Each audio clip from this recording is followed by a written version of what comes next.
Oke, bagaimana caranya kita menambahkan PowerPoint ya dengan misalnya kalian itu memiliki satu laptop saja gitu ya.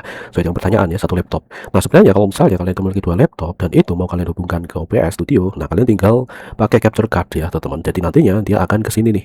Ya, tinggal kalian nanti itu pilih saja langsung ke capture cardnya itu gitu ya. Jadi nanti di capture dan itu lebih enak ya. Jadi nantinya kalau misalnya pakai pointer kayak gitu pun juga tidak mengganggu kalian ini beraktivitas di OBS Studio. Kalian bisa berkreasi lebih banyak. Nah, tetapi di sini ketika kalian itu kasusnya adalah kalian hanya satu laptop saja gitu ya, satu laptop dan kalian itu mau menampilkan PowerPoint gitu ya. PowerPoint atau apapun itu ya, artinya aplikasi presentasi apapun gitu ya. Entah itu PowerPoint, entah itu Google Slide mungkin ya, ataupun yang lainnya ya. Karena ada banyak ya dari LibreOffice juga ada gitu ya, OpenOffice juga ada gitu kan. Nah, tinggal mana yang biasa kalian pakai. Nah, kalau dalam kesempatan kali ini di sini kita pakai PowerPoint ya, seperti itu. Tinggal di sini kita buka aja nih. Jadi posisinya di sini kita contohkan secara langsung ya. Ini kita buka langsung PowerPoint-nya kayak gitu. Nah, sebenarnya ini ada beberapa pilihan nih, teman-teman. Kalian bisa seperti ini ya. Nah, di sini misalnya di sini kan ada 3 scene ya, teman-teman. Di sini yang memang aku siapkan biasa ya. Di sini aku soalnya kadang di sini tuh kadang males nata gitu ya. Ya kejar-kejaran stream. Jadi misalnya di sini ya, di sini mau kita tampilkan PowerPoint nih. Jadi di bagian sini atau di sini aja lah ya, di sini. Nah, di sini tinggal kita plus aja ya. Ini kalian abaikan saja yang ada di sini ya. Karena daripada di sini tuh aku buat baru kayak itu lebih baik kayak gini nih. Ini contoh salah satu contoh ketika kita itu stream dengan sesimpel mungkin ya. Jadi ini tinggal kita tempelkan logo, kita tempelkan apa yang kita bahas di Affinity kayak gitu ya. Dan audio on input ya, capture dan lain sebagainya. Oke, kita plus ya, teman-teman. Kita plus di sini. Nah, di sini tuh ada window capture, teman-teman. Jadi berbeda dengan display capture. Dimana display capture itu adalah dia akan menampilkan semuanya gitu. Jadi semua layar yang ada di sini, teman-teman. Nah, window capture ini hanya windownya saja. Misalnya di sini ini hitungannya window ya, teman-teman. Jadi ketika kita buka aplikasi dan lain sebagainya itu hitungannya window. Nah, seperti itu ya, teman-teman. Jadi perbedaannya itu ya. Kita tambahkan window capture. Kita namakan misalnya PPT gitu ya. Jadi untuk mempermudah, kadang-kadang itu kan di OBS itu kan panjang, misalnya panjang itu nggak kelihatan ya. Jadi di sini pastikan yang ini tuh tentang apa itu yang di depan, atau misalnya PPT ya seperti ini. Entah nanti kalian bisa tulis apa, nama apa dan lain sebagainya, itu terserah. Yang penting di sini kalau aku ya biasanya ini akan diletak di depan kayak gini ya. Kalau pas di event yang memang benar-benar itu event asli ya, bukan kayak gini ya. Kalau ini kan stream biasa ya, aku bisa sembarangan ya, teman-teman. Jadi menamain dan lain sebagainya karena di situ aku yang paham sendiri. Tapi kalau misalnya kadang kalau di situ tuh ada orang lain misalnya pakai di situ, nah agar orang lain itu bisa memahami gitu ya. Jadi kita ketikan ya sesuai dengan ini. Atau kalian bisa ketikan lebih lengkap gitu ya, PowerPoint gitu ya.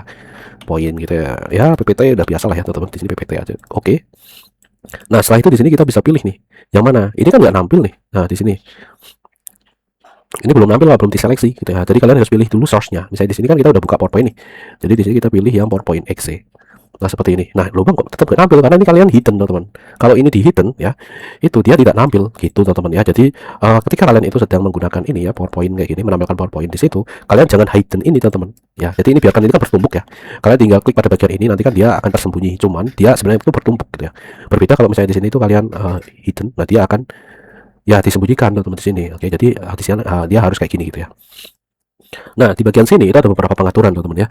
Nah, di beberapa laptop ya, biasanya laptop-laptop yang mid rank ya mungkin ya, atau ke yang mungkin tidak terlalu ini ya. Aku pernah mengalami gitu ya, teman-teman. Jadi ketika kita pilih automatic itu tiba-tiba dia nggak ada permasalahan di display. Jadi biasanya itu agar lebih aman itu yang Windows 10 gini kayak gini, teman. Capture methodnya ini biasanya lebih aman gitu ya untuk laptop-laptop yang memiliki spesifikasi yang rendah ke menengah gitu ya, teman-teman, seperti itu. Tapi kalau misalnya laptop kalian itu ya kayak laptop-laptop yang high end ya, mahal gitu ya, teman-teman, ya ini kalian bisa pilih automatic ya, seperti itu, teman-teman, terserah gitu. Jadi untuk mengatasi permasalahan hal itu ya, karena aku pernah pengalaman itu, teman-teman. Dan untuk window match priority ini sebenarnya kalian bisa pilih yang mana aja, teman-teman, di sini tuh ya. Jadi ini tuh tidak ngaruh ya, karena di sini kan prioritasnya yang mana dulu nih. Ini misalnya window title must match, jadi ini harus sama, benar-benar sama dan lain sebagainya. Tapi yang jelas di sini adalah tampilannya adalah kayak gini. Kalian bisa pilih yang manapun. Di sini biasanya aku di default ya, teman-teman. Nah, capture short ini kalian bisa centang, teman-teman, ataupun kalian tidak centang. Nah, kalau kalian centang ini ketika kalian itu sedang ada di sini, maka kalian lihat di bagian sini nih, teman-teman. Ini kursornya dia kerekam, teman-teman ya, seperti ini. Sebenarnya kalau misalnya kalian pengen realistis ya, ini nggak masalah juga. Ini jadi kursornya ini bisa menjadi penanda nih. Nah, misalnya di sini si pembicara itu sedang membahas ini, misalnya kayak gini. Dia akan kelihatan nih di sini kursornya. Nah, kalian juga bisa modifikasi kursornya itu agar menjadi lebih besar. Jadi di situ, teman-teman. Nah, biasanya kalau misalnya, 2 laptop itu enak ya, 2 laptop itu nanti kita bisa kursornya itu bisa masuk, nah nanti, itu bisa digunakan tuh ya, bisa digunakan buat penanda nih, misalnya mau, dia itu pembicara sedang mau fokus kemana tinggal ditunjukkan yang ini misalnya kayak gitu. Nah, itu ada salah satunya. Nah, tapi kalau misalnya tidak ada seperti itu ya kalian bisa sembunyikan nih. Jadi, aktivitas kalian yang ada di sini nanti tidak kelihatan tuh, ya tidak terekam teman-teman. Jadi segampang itu ya teman-teman ya. Client area ini sebenarnya ini tidak terlalu ini ya, ini biar default aja kayak gini teman-teman. Jadi nggak ada efeknya kadang. Tuh, ya terus di bagian sini nih, jadi kalau misalnya kadang, di pengalaman ya di, laptop yang dia itu mungkin agak mahal ya, dia ada ini ya SDR di situ tuh kadang itu bikin tampilan ini tuh jadi kayak agak transparan dan lain sebagainya gitu ya. Jadi kalau misalnya kayak gitu itu kalian bisa ini aktifkan force SDR gitu ya, jadi biar ini tuh jadi lebih terang kayak gini nih teman-teman. Jadi seperti itu, kadang ada permasalahan kayak gitu di beberapa laptop ya, jadi tidak semua laptop itu teman-teman. Jadi di sini kita bisa mengatur ini untuk client area ini sebenarnya bisa kalian centang atau acentang teman-teman. Sebenarnya ini berkaitan dengan ini ya, jadi kayak misalnya ini tuh kan ada tuh, kalau misalnya di sini tuh kita capture kayak gini tuh dia untuk client area aktif itu dia hanya, ngambil di dalamnya teman-teman. Jadi, beberapa kayak garis tepi dan lain sebagainya di dalam aplikasi itu tidak dimasukkan. Tapi kalau kalau yang kalian, nonaktifkan itu full. Seperti itu. Sebenarnya ini nggak terlalu ini yang ngaruh ya, karena ini biasanya aku juga default teman-teman, karena kita bisa potong sendiri ya di sini ketika kita sudah bisa, nyalakan di sini. Oke, langsung aja seperti ini udah siap teman-teman. Jadi di sini sudah bisa kalian kreasikan. Nah, lalu di sini kalau misalnya kalian tuh mau copy, misalnya dari sini ya, ini kan kalian udah ngatur nih teman-teman. Ya, kalian copy di sini kalian CTRL-C ya, misalnya di, beberapa yang lain nih, misalnya di sini nih, di scene yang ini copy paste ya, CTRL-V sudah teman-teman seperti itu. Dan kalau misalnya di sini itu kita copy paste seperti itu, misalnya di sini itu kita ganti, kita create new saja, kita create new, kita coba untuk download satu. Nah, seperti ini teman-teman. Nah, misalnya di sini kita ganti. Nah, ini teman-teman, kita ganti, maka ini akan langsung ganti juga teman-teman. Yang ada di sini juga ganti. Nah, berbeda kalau misalnya di sini itu kalian itu misalnya kalian plus aja di sini ya, source aja daripada buat skin lagi ya.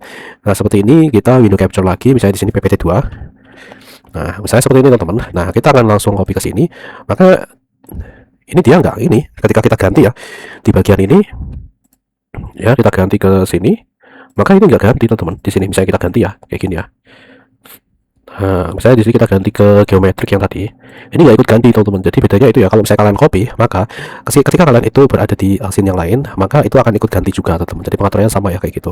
Nah, berbeda kalau kalian itu buat lagi seperti itu ya di sini, sehingga kalian bisa tampilkan juga di sini 2 PPT.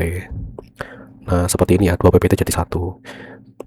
Nah, misalnya seperti ini nih, ini untuk membandingkan PPT ya. Nah, seperti ini contoh aja nih teman-teman. Tuh, jadi ini bisa 2 PPT. Asalkan kalian buat window baru. Oke, jadi untuk pembahasan tentang window ini sudah selesai ya teman-teman ya. Jadi untuk kalian itu bisa menambahkan PPT di OBS Studio gitu teman-teman. Dan kalian bisa kreasikan dengan yang lainnya. Oke, semoga ini bermanfaat buat kalian. Bye bye. Assalamualaikum warahmatullahi wabarakatuh.